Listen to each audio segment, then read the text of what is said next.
Look, I need to get this off my chest because what happened 3 weeks ago completely changed how I see my family. And honestly, I'm still processing it all. This is going to be long, but I need to tell someone the whole story. Some background first. I'm 28, work in IT support, and yeah, I've had some rough patches financially over the years. After college, I struggled to find decent work for about 2 years. Had to move back home briefly, and asked my family for help with groceries a few times when I was between jobs. Nothing crazy, maybe $200 total over 6 months, which I paid back as soon as I got steady income. But apparently, this made me the family disappointment. My dad has always been weird about money and control. He's the type who keeps detailed mental notes of every favor he's ever done for anyone, and he loves reminding people about it. My brother Micah is his golden child, works in finance, married his college girlfriend Samantha, bought a house at 25. My sister Lauren is studying to be a nurse and never needed help with anything. Then there's me, the late bloomer, who took longer to get his life together. About 6 months ago, Dad started talking about updating his will and doing some kind of family inheritance planning. He made it sound like this big formal thing, kept mentioning how he wanted to make sure everyone knew where they stood. Honestly, I figured it was just him being dramatic about his retirement planning. But when he scheduled this inheritance dinner for a Friday night 3 weeks ago, I started wondering if he was actually serious about dividing things up now instead of waiting. The whole setup felt weird from the start. Dad insisted we all come over at exactly 6 p.m. No spouses or partners allowed, just the immediate family. Mom spent all afternoon cooking this elaborate meal like it was Thanksgiving or something. Lauren drove down from school, Micah took time off work, and Dad kept checking his watch and acting like this was some kind of board meeting. During dinner, the conversation was stilted and formal. Dad kept making these comments about family responsibility and how proud he was of his children who had really made something of themselves. He kept looking at Micah when he said stuff like that, and Lauren got the occasional nod of approval when the conversation turned to her grades and clinical rotations. Every time Dad's eyes landed on me, the enthusiasm just died from his voice. About an hour in, I excused myself to use the bathroom, but really I just needed a break from the tension. The bathroom is down the hall from the dining room, and when I came out, I heard voices coming from Dad's study. The door was cracked open, and I could see my family had moved in there while I was gone. What I heard next is burned into my memory forever. Dad was laughing, and he said something about how I actually thought I was getting something meaningful. My brother was chuckling and made some comment about watching my face crumble when they handed me whatever they had planned. Lauren said something about remembering when I had to ask for grocery money and how tonight they were going to end my delusions about being treated the same as them. But the part that really got me was when Micah suggested filming my reaction and posting it in the family group chat for everyone to see. Dad's voice changed, got this cruel edge to it, and he said something about 28 years of disappointment and how tonight was about making it official that I wasn't really his son in the way that mattered, just entertainment for them. Then I heard Mom, my own mother. She said maybe she should have given me up for adoption when she had the chance.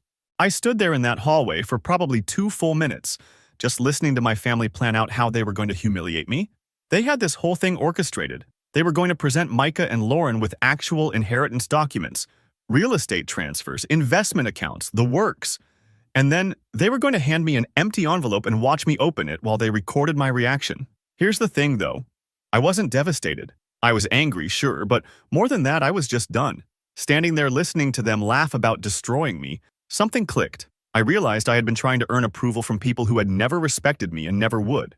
I had been showing up to family events, sending birthday cards, playing along with Dad's power games, all while they saw me as their personal entertainment. I walked back to the dining room and sat down like nothing had happened. When they all filed back in a few minutes later, they were practically glowing with anticipation. Dad had this manila envelope in his hand, presumably the empty one meant for me, and Mom kept glancing at her phone like she was getting ready to record. The presentation started exactly like I expected. Dad gave this big speech about family legacy and responsibility. He handed Micah a thick folder full of documents, transferring ownership of the rental property downtown. Lauren got paperwork for a trust fund that would cover her remaining school costs and give her a down payment for a house after graduation. Then Dad turned to me with that envelope, and I could see Lauren already lifting her phone. He started talking about how every child finds their own path, and sometimes the greatest gift a parent can give is helping a child understand their place in the world. I took the envelope. I opened it. And yeah, it was empty except for a note that said, "Your inheritance is the lesson that handouts don't build character." But here's what they didn't expect. I started laughing. Not the broken, humiliated laughter they wanted to capture on video. Real, genuine laughter. I looked around at all of them. Dad with his smug expression, Micah trying not to grin, Lauren still recording, Mom watching for my breakdown, and I just lost it. I told them I thought it was perfect. Dad looked confused and asked what I meant. I said it was perfect because now I knew exactly where I stood with them, and I could stop pretending we were a real family. The fake concern, the fake invitations, the fake interest in my life. I could just drop all of it because they had finally been honest about what they thought of me. Dad's expression started changing. He said I was overreacting and missing the point of the lesson, but I was already standing up grabbing my jacket. I told them the lesson was received loud and clear, and they should enjoy their family group chat video because it was going to be the last content I'd ever provide for their entertainment. Lauren stopped recording and said I was being dramatic. Micah jumped in saying I was proving their point about not being able to handle adult conversations. Mom said I should sit down and let Dad finish explaining, but I was already walking toward the door. Dad followed me, raising his voice, saying I couldn't just leave like this and that I was being childish. I turned around and told him he was absolutely right. I couldn't just leave like this. I told him I should have left like this years ago. The first time I realized that his approval came with a price I couldn't afford to keep paying. That was 3 weeks ago. I haven't answered any calls from family since that night. I blocked the family group chat. I changed my number 2 days later and didn't give it to any of them. But this morning, something started happening that I wasn't prepared for. My phone exploded with messages from numbers I didn't recognize. Text after text, all from my family, begging me to stop whatever I was doing. Dad sent one that said, "Stop this now. Please think of us. We're begging." The thing is, I haven't been doing anything to them. I've just been living my life without them in it. But apparently that's causing some kind of crisis I didn't expect. I'm starting to realize that whatever game they thought they were playing with me, they needed me to keep playing it for it to work. And now that I've just stopped, something is falling apart on their end. I'm not sure what's coming next, but for the first time in my adult life, I'm making decisions based on what's best for me instead of what will keep the peace with people who never respected me anyway. Update 1. Alright, so the response to my first post was incredible, and honestly, reading all your comments helped me realize I wasn't crazy for walking away. But the situation has escalated in ways I never expected, and I need to tell you what's been happening because it's getting wild. First, thank you to everyone who said I did the right thing. The commenter who said, "Sometimes the trash takes itself out," made me laugh out loud because that's exactly how this feels. But several of you asked what those desperate messages were about. And after this past week, I'm starting to understand what's really been going on in my family. So remember how I mentioned getting all those frantic texts from unknown numbers? Well, it turns out my family has been in full crisis mode since I disappeared from their lives. But not for the reasons you might think. About 4 days after my first post, my cousin Jude reached out. Jude is my mom's brother's son, and we've always gotten along pretty well, though we don't talk super often. He sent me a message asking if everything was okay because my parents had been calling around the extended family, asking if anyone had heard from me. Apparently, they were telling people I had some kind of breakdown, and they were worried about my mental health. This is where it gets interesting. Jude told me something I had never known before. He said that for years, at family gatherings, my dad had been telling stories about me that made me sound like this pathetic charity case who couldn't function without their help. Dad apparently loved to tell the story about how I had to ask for grocery money, but he would embellish it, making it sound like I was constantly begging for handouts and couldn't manage basic adulting. But here's the thing. Jude said that story never sat right with him because he remembered me from those family gatherings during my rough period, and I never seemed like the helpless mess Dad described. He said I was always polite, brought wine or dessert when I could afford it, and seemed to be working hard to get back on my feet. The grocery money thing happened maybe 3 times over 6 months, and I paid it back. But Dad had turned it into this ongoing narrative about my failures. Jude told me that Dad used my struggles as a way to highlight how successful he was as a father with Micah and Lauren, and how generous he was for still supporting his disappointing son. Essentially, my role in the family wasn't just as the scapegoat. I was Dad's favorite example of what happens when you don't live up to his standards. This conversation with Jude opened my eyes to something I had never fully realized. My dad needed me to stay in that role. He needed me to keep showing up so he could continue positioning himself as the long-suffering father who was still trying to help his wayward son. When I stopped playing along, it messed up his whole narrative. But it gets better. Jude also told me that my parents had been planning this inheritance dinner for months. Not the inheritance part. That was apparently real for Micah and Lauren. But the humiliation part. Dad had been telling people about his plan to teach me a lesson about entitlement and responsibility. He thought it was brilliant. This idea of giving me an empty envelope to show me where I really stood. According to Jude, Dad expected me to be devastated, maybe cry or beg, and then eventually apologize and promise to do better. He thought it would be this moment where I finally understood my place in the family and became properly grateful for any scraps of attention or approval he threw my way. When I just laughed and walked out instead, it completely destroyed the script he had been working from for years. So now comes the really interesting part. After talking to Jude, I decided to reach out to a few other family members I hadn't spoken to in a while. My mom's sister, Malia, who lives across the country, was shocked when I told her what happened at the dinner. She said she had always wondered why my parents talked about me like I was such a problem when I seemed fine whenever she saw me. But Malia told me something that made everything click into place.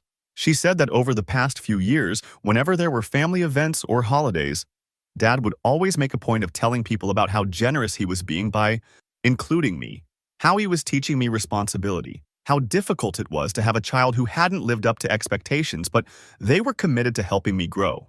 Malia said she started noticing that these stories always made Dad look like this patient, wise father figure who was doing his best with difficult circumstances. And she said Mom would always nod along and add little details about how worried they were about me, how they were trying their best to help me become more independent. The picture that started emerging was that my parents had built their entire family identity around being the successful couple who produced 2 great kids and 1 project child they were nobly trying to fix. I was their built-in opportunity to demonstrate their parenting skills and their generosity. When I stopped showing up for family events, stopped calling, stopped being available for their narrative, they lost their favorite prop in the story they told about themselves. But here's where it gets really wild. Malia also told me that in the past 2 weeks, Mom had called her 3 times asking if she thought they had been too hard on me. Not apologizing, mind you, just checking to see if maybe they had miscalculated the situation. Dad had apparently been telling people that I was going through some kind of mental health crisis and they were trying to get me help. The thing is, I've never been more mentally healthy in my life. I've been sleeping better, I'm more productive at work, I've been going to the gym regularly. Removing their constant criticism and judgment from my life has been like taking off a backpack full of rocks I didn't realize I was carrying. So yesterday, I decided to do something I probably should have done years ago.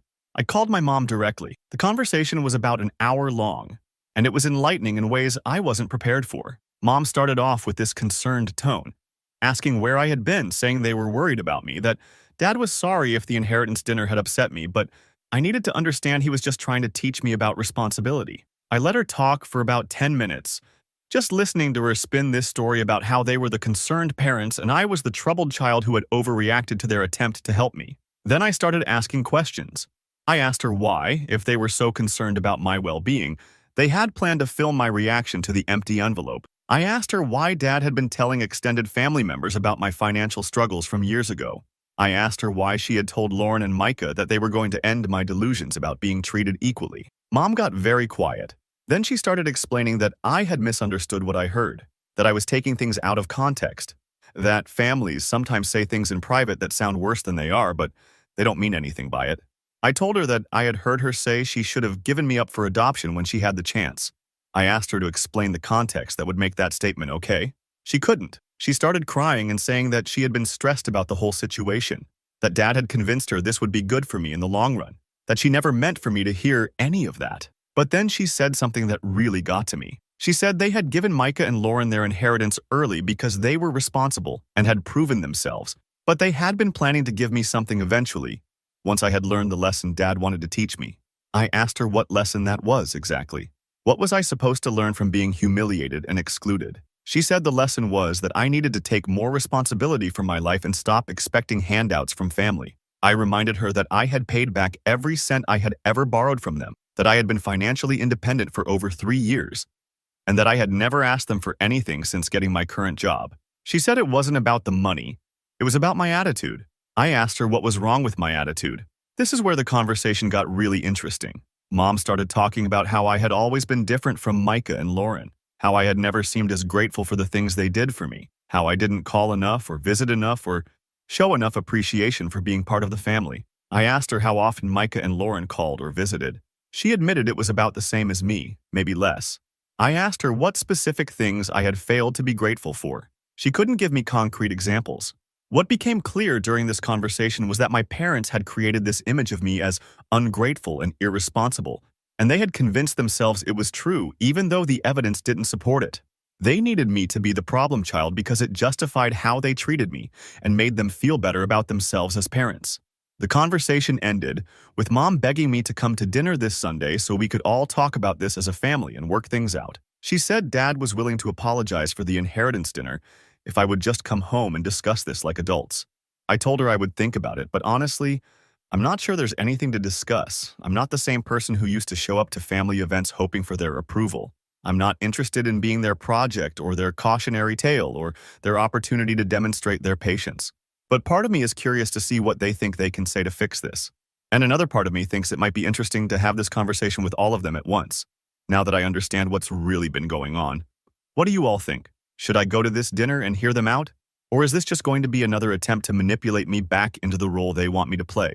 Because honestly, I'm starting to realize that this isn't about an inheritance or a lesson or even about money. This is about control and about the story they need to tell about themselves. And I'm not sure I want to be a character in that story anymore. Update 2.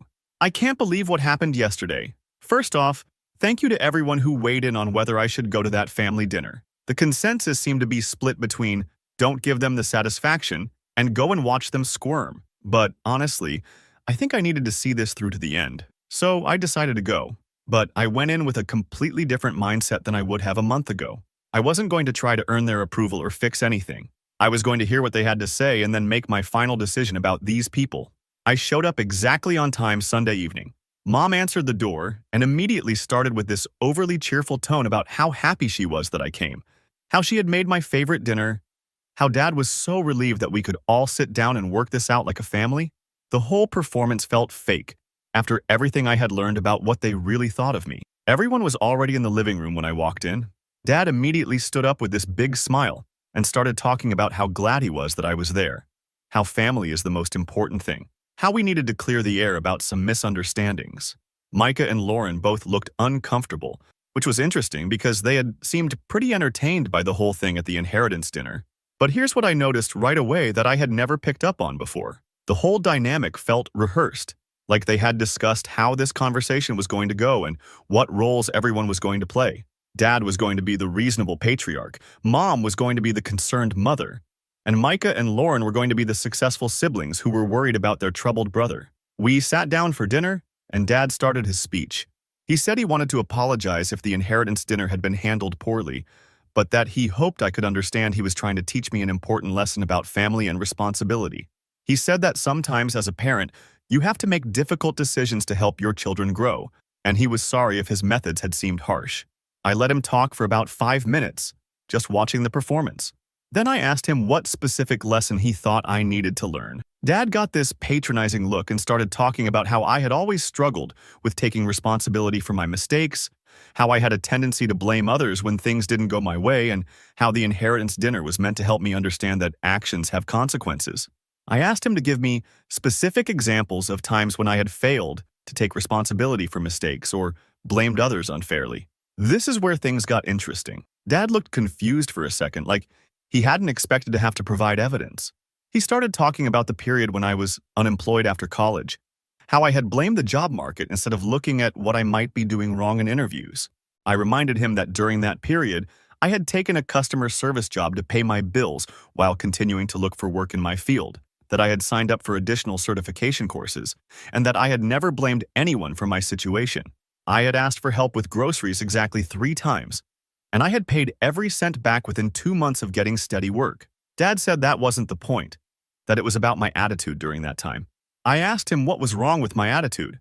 Mom jumped in and said I had always been defensive when they tried to offer advice or help, that I never seemed grateful for their support, that I acted like they owed me something instead of appreciating what they were doing for me. This is where I started getting really interested in the conversation.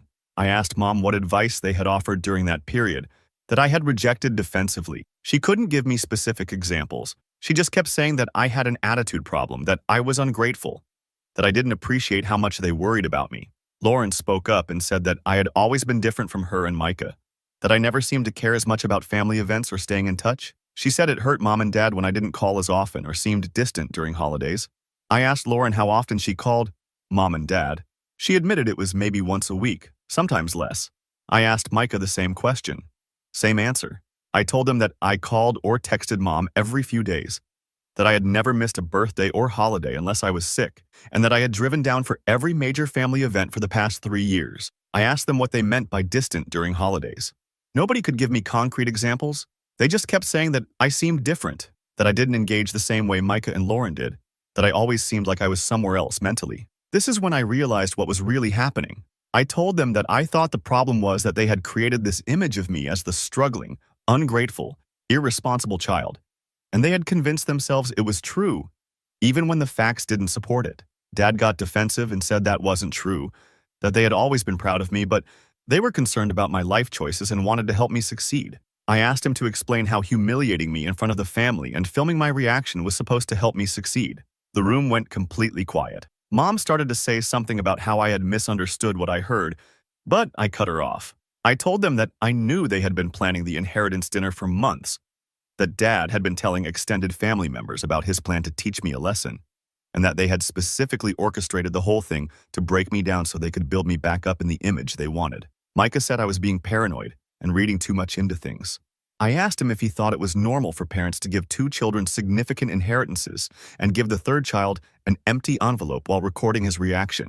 He said that maybe the approach was wrong, but Dad was just trying to motivate me to do better with my life. I asked him what he thought I should be doing better. He said I should be more financially stable, should have a better job, should be more grateful for family support. I told him that I had been financially independent for over 3 years, that I had paid off my student loans early, and that I had more money in savings than I had ever mentioned to any of them because it wasn't their business. I said I had been promoted twice at my job in the past year and was making more money than I had ever made in my life. The looks on their faces were priceless. Dad asked why I had never mentioned any of this. I asked him when exactly I was supposed to bring up my salary and savings account balance, and why he thought he was entitled to know about my finances. Mom said they just wanted to be involved in my life and celebrate my successes with me. I reminded her that she had said she should have given me up for adoption when she had the chance. The conversation got heated after that. Dad said I was holding on to things that were said in private and out of context. I asked him to provide the context that would make that statement acceptable. Lauren said that everybody says things they don't mean when they're stressed or upset. I asked her what she was stressed about while planning to humiliate me, and what context would make her suggestion to film my reaction and post it in the family group chat, okay? That's when the real argument started. Dad said I was being unfair and taking everything too seriously, that families tease each other and it doesn't mean anything. I asked him if he thought what happened at the inheritance dinner was teasing. Micah said that maybe they had gone too far, but I was acting like they had committed some terrible crime when they were just trying to help me grow as a person. I told him that I didn't need to grow into anything for them. I told them that I had spent years trying to earn approval from people who had already decided I was a disappointment, and that I was done with that entire dynamic. Mom started crying and said that wasn't true, that they loved me and wanted me to be happy. I asked her why, if that was true. She had been telling extended family members that I was having a mental health crisis instead of admitting that I was upset about how they had treated me. Dad said I was being manipulative by involving other family members in our personal business. I asked him if telling extended family about my financial struggles from years ago and describing me as an ungrateful child who needed their help to function was also involving other family members in personal business. The argument continued for another hour. Every time they tried to justify their behavior or minimize what they had done, I asked specific questions that they couldn't answer. Every time they tried to shift the conversation to my supposed attitude problems or lack of gratitude, I asked for concrete examples they couldn't provide. By the end of the evening, it was clear that they had never actually thought critically about how they treated me or why. They had created this narrative about me being the problem child, and they had repeated it so often to each other and to extended family that they believed it themselves. But the most revealing moment came at the very end. Dad finally lost his temper and said that maybe I was right. Maybe they had been too hard on me, but that I needed to understand that parenting was difficult, and they had done their best with a challenging situation. I asked him what made me a challenging situation compared to Micah and Lauren. He said I had always been more difficult, more emotional, harder to motivate. I asked him for specific examples. He said I had been a sensitive child who took things too personally and never seemed satisfied with the praise and attention I received. That's when everything clicked into place. I realized that Dad had always resented me for not being easier to control. Micah and Lauren were naturally compliant, eager to please, willing to accept his authority without question. I had apparently been more independent as a child, more likely to ask questions or express disagreement. And Dad had interpreted that as defiance rather than normal child development. I told him that what he was describing wasn't me being difficult. It was me being a normal kid with my own personality who didn't automatically defer to his authority. I said that instead of respecting that or trying to understand me, he had decided I was a problem to be fixed. I stood up to leave, and Mom begged me to stay so we could keep talking. She said we were finally making progress and getting to the heart of the issues. I told her that we had gotten to the heart of the issue. And the heart of the issue was that they had spent years treating me like a project instead of a person. I said I wasn't interested in being fixed or improved or taught lessons anymore. Dad said I was giving up on my family over something that could be worked through if I would just be willing to forgive and move forward. I told him I wasn't giving up on anything. I told him that for the first time in my adult life, I was choosing myself instead of choosing his approval. I said that if he wanted a relationship with me going forward, he was going to have to figure out how to respect me as I am, instead of as who he wanted me to be. I left that night feeling completely different than I had felt walking in. I wasn't angry anymore. I was just done. I had said everything I needed to say, and I had gotten all the answers I needed. The best part? I haven't heard from any of them since Sunday. No desperate texts, no calls through extended family members, no attempts to continue the conversation. I think they finally understand that I'm not coming back to play the role they assigned me. And honestly, I've never felt more free in my life. Final update. Hey everyone, it's been 6 months since my last update, and I wanted to give you the conclusion to this whole saga. A lot of you have been messaging me asking what happened after that final family dinner, and honestly, the outcome has been better than I could have imagined. First off, thank you to everyone who followed this story and offered support. Reading your comments helped me realize that what I experienced wasn't normal family dynamics. It was a pattern of emotional manipulation that I had accepted for way too long. So what's happened since that confrontation in March? Well, the immediate aftermath was exactly what you'd expect. Radio silence from my parents and siblings for about 3 weeks. Then Mom started sending these long text messages about how hurt they all were, how I was tearing the family apart, how Dad was devastated that I thought so poorly of him as a father. But here's the thing. I didn't respond to any of it. Not because I was trying to punish them, but because I genuinely had nothing left to say. I had said everything I needed to say at that dinner, and their response told me everything I needed to know about whether they were capable of real change. About a month after the dinner, my cousin Jude reached out again. He told me that my parents had been calling extended family members, trying to get people to convince me to come to my senses and reconcile with them. But according to Jude, these conversations weren't going the way my parents expected. Apparently, when Dad told the story of our final dinner to my uncle, Jude's father, my uncle asked some of the same questions I had asked. Like, what exactly had I done that was so irresponsible? What specific evidence did they have of my supposed ingratitude? Why did they think humiliating me would help our relationship? My parents couldn't give good answers to these questions either, and several family members started pointing out that I had always seemed fine to them, that they had never witnessed the behavior my parents described, and that maybe my parents should consider that they might have misjudged the situation. This was apparently very frustrating for my parents, who had expected the extended family to rally around them and help pressure me to apologize. But the most interesting development came from my sister Lauren. About 2 months ago, she reached out to me directly. Not through my parents, not with some family message. She texted me from her own phone asking if we could talk.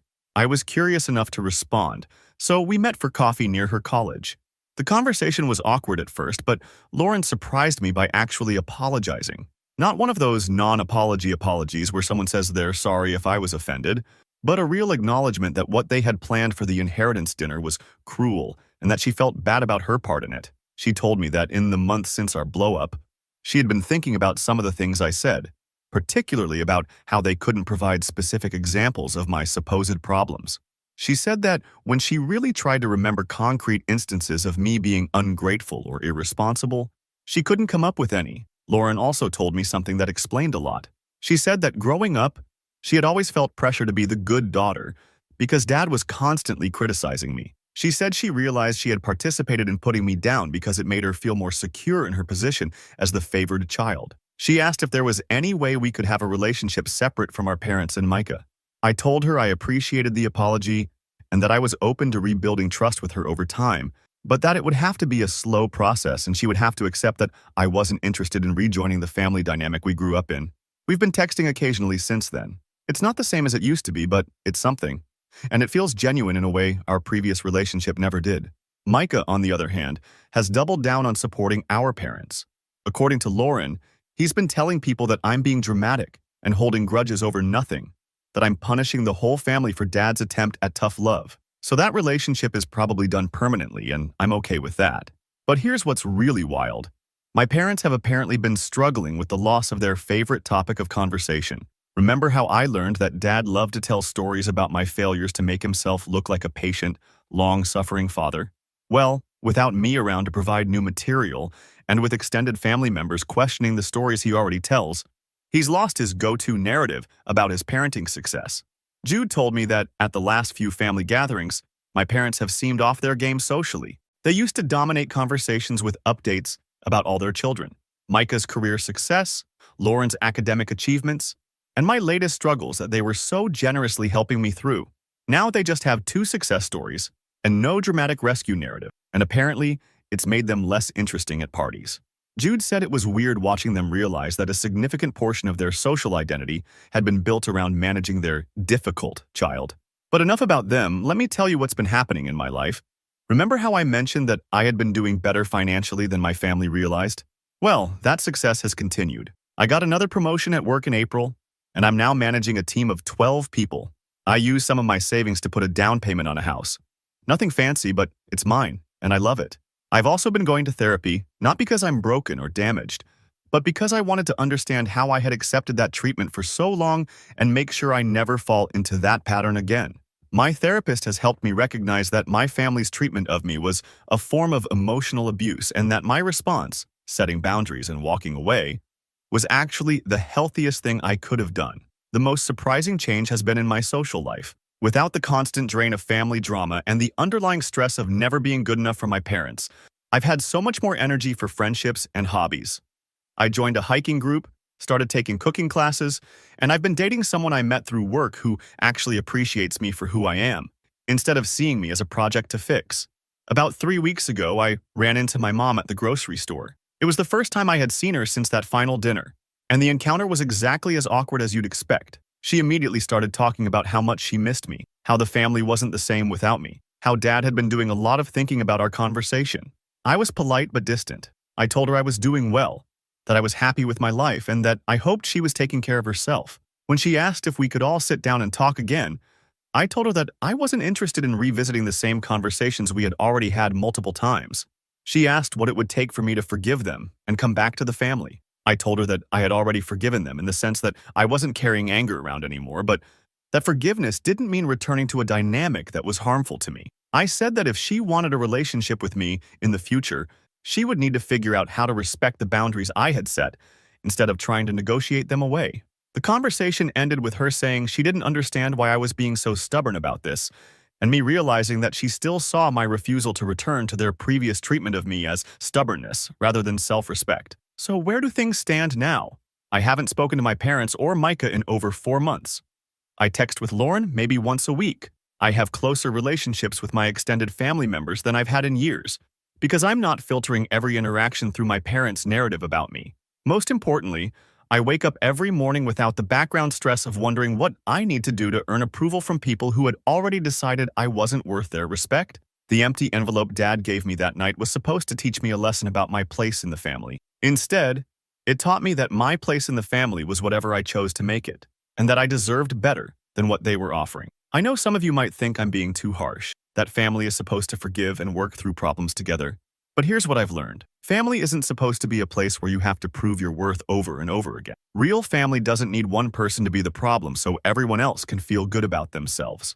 The people who love you don't spend months planning ways to humiliate you and then act surprised when you don't want to stick around for more of the same. I'm not saying this path is for everyone, and I'm not saying it's been easy. There are still moments when I feel sad about losing the family I thought I had.